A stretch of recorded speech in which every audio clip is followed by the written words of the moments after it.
Hipparchus by Plato, translated by George Burgess. Persons of the dialogue: Socrates and a friend. Socrates: What is the love of gain, and who are its lovers? Friend: They seem to me to be those who think it worth while to make a gain from what is nothing worth. Socrates: Whether then do they seem to you to do so, while knowing that the things are of no worth, or not knowing? For if they do so not knowing, you call the lovers of gain senseless. Friend: Nay, I do not call them senseless, but thorough knaves and villains, the slaves of gain, and who know indeed that the things are worthless from which they dare to make a gain, but yet through their shamelessness they dare to have a love of gain. Socrates: Do you then call a person of this kind a lover of gain? For instance, should a husbandman, while planting, and knowing the plant to be worthless, nevertheless think to make a gain from it when grown up, do you call such a person a lover of gain? Friend: The lover of gain, Socrates, thinks he ought to make a gain from everything. Socrates: Do not thus answer me at random, like a person injured by someone, but, giving your mind, answer me as if I were questioning you again from the beginning. Do you not agree with me that a lover of gain knows the value of that from which he thinks it worth while to make a gain? Friend: I do. Socrates: Who then is he that knows the value of plants, and in what time and place it is worth while to plant them, that we also may introduce something from the words of the wise, which the clever in lawsuits employ for the sake of elegance? Friend: A husbandman, I think. Socrates: Do you then mean by the expression, "It is worth while to make a gain," anything else than to think that one ought to make a gain? Friend: I mean this. Socrates: Now, do not you, who are so young, endeavor to deceive me, your elder, by answering, as you do at present, what you do not think, but tell me truly, do you think that a husbandman exists who knows it is not worth while to plant a certain plant, and yet fancies he will make a gain by such a plant? Friend: By Zeus, not I. Socrates: What then? Think you that a horse-stealer, who knows that the food which he gives a horse is of no worth, does not know that it destroys the horse? Friend: I do not. Socrates: He does not think, then, that from such worthless food he will make a gain? Friend: He does not. Socrates: What then? Do you think that a pilot, who has furnished his ship with sails and a rudder of no worth, does not know that he will sustain a damage, and be in danger of perishing himself, and of losing the ship and all it carries? Friend: I do not. Socrates: He will not think, then, that he will make a gain by worthless articles? Friend: He will not. Socrates: But does the general, who knows that his army carries worthless arms, think he will make a gain, or that he is worthy to make a gain by them? Friend: By no means. Socrates: But if a hautboy player possesses a worthless hautboy, or a lyre player a lyre, or a bowman a bow, or in short, any other artist or skilled person possesses instruments, or any other apparatus of no value, does he think he will make a gain by these? Friend: It appears he will not. Socrates: Whom then do you call lovers of gain? For surely they are not those whom we have already mentioned, who, knowing what are things of no value, think they must make a gain by them. And thus, a wonderful man, according to what you say, no one is a lover of gain. Friend: But, Socrates, I mean to say that those are lovers of gain who, through insatiable avidity, are perpetually and beyond all measure greedy after things that are small and worth little or nothing, and thus have a love of gain. Socrates: But surely, thou best of men, they do not know this, that they are worthless, for we have proved against ourselves that this is impossible. Friend: So it seems to me. Socrates: If, then, they do so, not knowing it, it is evident that, not knowing it, they fancy things of no worth to be of great value. Friend: It appears so. Socrates: Do not the lovers of gain love gain? Friend: Yes. Socrates: But do you say that gain is contrary to loss? Friend. I do. Socrates. Is it therefore a good to anyone to suffer a loss? Friend. To no one. Socrates. But it is an evil? Friend. Yes. Socrates. Are men then injured by a damage? Friend. They are injured. Socrates. Is then damage an evil? Friend. It is. Socrates. But gain is contrary to damage? Friend. Contrary. Socrates. Gain is therefore a good? Friend. It is. Socrates. Do you then call those who love a good lovers of gain? Friend. It seems so. Socrates. You do not then, my friend, call the lovers of gain madmen. But do you yourself love what is a good, or not love it? Friend. I do. Socrates. Is there a good which you do not love, but an evil which you do? Friend.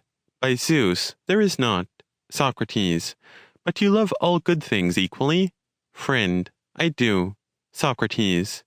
Ask me if I also do not, for I also shall acknowledge to you that I love good things. But besides, I and you, do not all the rest of men appear to you to love good things, and to hate evil? Friend. To me it appears so. Socrates. But have we not acknowledged that gain is a good? Friend. Yes. Socrates. In this way then all appear to be lovers of gain, but that in which we before mentioned, no one was a lover of gain. By employing then which assertion would a person not err? Friend. Should Socrates, one rightly apprehend what a lover of gain is, I think it is right to consider him a lover of gain who earnestly applies himself to, and thinks it worth while to make a gain from those things from which the good do not dare to make a gain. Socrates. But do you not see, O sweetest of men, that we just now acknowledged that to make a gain is to be benefited? Friend. What then? Socrates. Because this also we previously admitted, that all men always wished for good things. Friend. We did. Socrates. Do not then good men wish to possess everything gainful, since such things are good? Friend.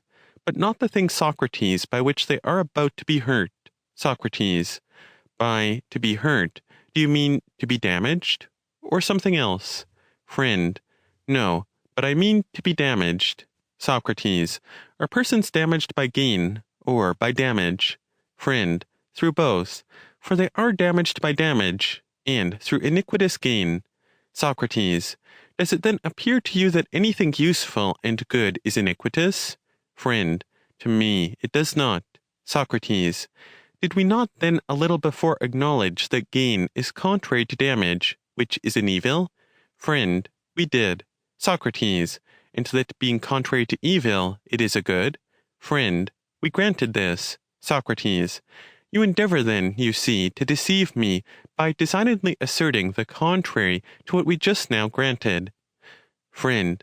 By Zeus, I do not, Socrates, but you, on the contrary, are deceiving me, and I know not how, in your reasonings, you turn things topsy-turvy. Socrates. Speak fair words, for I should not act correctly if I were not persuaded by a man good and wise. Friend. Who is he, and why particularly say you this? Socrates. My fellow citizen, and likewise yours, Hipparchus, the son of Pisistratus, one of the Philidae, and the eldest and wisest of the sons of Pisistratus, who exhibited many other illustrious acts of wisdom, and was the first who introduced into this land the poems of Homer, and compelled the rhapsodists during the Panathenaea to go through them successively and in order, just as you know they do at present. And having sent for Anacreon the Teian, a ship of 50 oars, brought him to this city, and always had about him Simonides of Chaos, having induced him to stay by great rewards and gifts. And this he did, wishing to instruct the citizens in order that he might rule over them, being the best of men, not thinking that he ought to begrudge wisdom to any man, as being himself a highly educated person. And when such of the citizens as were living around the town had been educated well, and admired him for his wisdom, He likewise laid down a plan to instruct those in the country, and he set up for them statues of Hermes along the roads, in the middle of the city, and of each of the wards, and afterwards, selecting from his wisdom, on points he had partly learned and partly discovered himself, what he deemed to be the cleverest idea, he put them into elegiac verses, and engraved them on the Hermae as his poems and specimens of wisdom, in order that in the first place the citizens might not wonder at those wise inscriptions on the temple at Delphi. Know thyself, and nothing too much, and the rest of that kind, but that they might deem the words of Hipparchus still wiser, and in the next place, that passing by them up and down, they might read them, and have a taste of his wisdom, and come from the fields, and be instructed in the remaining branches of learning. And there are 2 epigrams. In some, upon the left-hand sides of each of the Hermae there is sculptured a Hermes, saying that he was standing midway between the city and the ward, and in others, upon the right-hand sides, he says, "This is the memorial of Hipparchus. Go on, having just thoughts." There are also many other beautiful poetical descriptions on other Hermae, and there is this in the Styriac road, in which he says, "This is the memorial of Hipparchus. Do not deceive your friend." I would not then have dared to deceive you, being my friend, and disobey so great a man, after whose death the Athenians were tyrannized over by his brother Hippias. And you have heard from all the old men that only during those years did there exist a tyranny at Athens, and that during all the other period the Athenians lived nearly as when Saturn reigned. But it is said by rather clever persons that he did not die in the way which the multitude have thought, through the dishonor done to the sister of Harmodius respecting the carrying the sacred basket.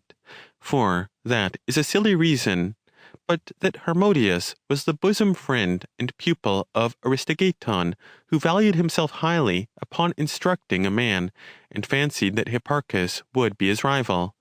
But at that time it happened that Harmodius was the lover of one of the handsome and nobly born youths, whose name persons have mentioned, but I do not remember, and that this young person did for a time admire Harmodius and Aristogeiton as wise men, but afterwards, associating with Hipparchus, he despised them, and that they, being very much annoyed at the dishonor, slew Hipparchus.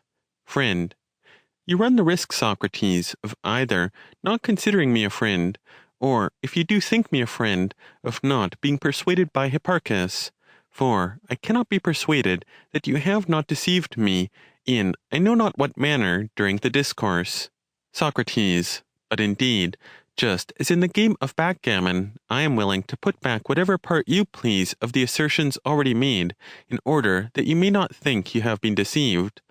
Whether, therefore, shall I retract this assertion for you, that all men desire good? Friend. Not for me, Socrates, but that to be damaged, and damage itself, is not an evil? Friend. Not for me, Socrates, but that gain, and to make a gain, are not contrary to damage, and to be damaged? Friend. Nor this, neither, Socrates, but that to make a gain, as being contrary to evil, is not a good? Friend. Retract nothing of this kind at all for me, Socrates. It appears to you then, as it seems, that of gain one part is a good, and another an evil. Friend. Yes, to me. Socrates. I retract, therefore, this for you. For let it be that one kind of gain is a good, and another kind an evil, but that gain itself is not more good than evil. Is it not so? Friend. Why do you ask me? Socrates. I will tell you. Is there food good and bad? Friend. Yes. Socrates. Is therefore one of them more food than the other, or are both of them similarly food? And does the one differ in no respect from the other, so far as each is food, but so far as one is good, and the other bad? Friend. Just so, Socrates. And is it not, as regards drink, and all other things which are parts of things existing, that some at least are so circumstanced as to be bad, and others good, and that they differ not at all from each other, in that they are the same, just as one man is good, and another bad? Friend. Yes. Socrates. But one man is, I suppose, neither more nor less a man than another, neither the good than the bad, nor the bad than the good. Friend. You speak the truth. Socrates. Shall we not then think in like manner respecting gain, that both the good and the bad are similarly gain? Friend. It is necessary. Socrates. He therefore who has a good gain does not in any respect make a gain more than he who has a bad gain, for neither of these, as we have granted, appears to be more a gain than the other. Friend. True. Socrates. For to neither of them is the more or the less present. Friend. It is not. Socrates. But in a thing of this kind, to which neither of these accidents is present, how can any one do or suffer more or less? Friend. It is impossible. Socrates. Since then both are similarly gain and gainful, it is requisite that we should still further consider this. Why do you call both of them gain? And what do you see to be in both the same? Just as if you had asked me about the recent question, why I called both good and bad food similarly food, I would have said, because each is a dry element of the body. On this account I called them so. For, that this is food, you would surely acknowledge, would you not? Friend. I would. Socrates. And there will be the same manner of answering respecting drink, that for the moist element of the body, whether it is good or bad, the name is drink, and for the rest of things in like manner. Do you therefore endeavor to imitate me by answering thus. When you speak of good gain and bad gain as being both of them gain, what same thing do you perceive in them, that this too is gain? But if you are not able to answer me in this way, reflect, while I am speaking. Do you call a gain every acquisition that a person obtains, when he either spends nothing, or when after spending less he receives more? Friend. I seem to myself to call the latter gain. Socrates. Are you therefore speaking of such things as these? If a person, after having been feasted and spending nothing, and indulging in good living, should become diseased? Friend. Not I, by Zeus. Socrates. But if he should obtain health after feasting, would he obtain a gain or damage? Friend. Gain. Socrates. This, then, is not a gain, to obtain any acquisition whatever. Friend. It is not. Socrates. Whether will he, who obtains what is an evil, or at least what is not a good, not obtain a gain? Friend. It appears so, at least, if it be a good. Socrates. But if he obtains an evil, will he not obtain a damage? Friend. To me it appears so. Socrates. See then how you are again running round to the same point. For gain appears to be a good, but damage an evil. Friend. I really am at a loss what to say. Socrates. Nor unjustly are you at a loss, but answer me still further this. If any one, after having spent less, obtains more, do you say this is a gain? Friend. I do not say it is an evil, but if, after having spent less of gold or silver money, he receives more. Socrates. I too am about to ask you this. For come, tell me, should a person spending half a pound of gold receive double this weight of silver, would he obtain a gain or a damage? Friend. A damage, surely, Socrates, for instead of a value 12 times as much, the silver is only twice as much. Socrates. But yet he has received more, or is not double more than half? Friend. But silver is not of the same value as gold. Socrates. It is requisite then, as it seems, that this, namely value, be added to gain. For in this case, do you not say that the silver, although being more than the gold, is not of equal value? The gold, although being less, you say, is of equal value. Friend. Very much so, for such is the fact. Socrates. Value, therefore, is gainful, whether it is small or great. But that which is valueless is gainless? Friend. Yes. Socrates. By value, do you mean anything else than what it is worthy to acquire? Friend. I do not. Socrates. But by the expression, it is worthy to acquire, do you mean the useless or the useful? Friend. The useful, certainly. Socrates. The useful, therefore, is a good? Friend. Yes. Socrates. Hence, thou most manly of all men, has not the lucrative come to us again a third or a fourth time as being an acknowledged good? Friend. So it seems. Socrates. Do you remember, then, from whence this discourse of ours originated? Friend.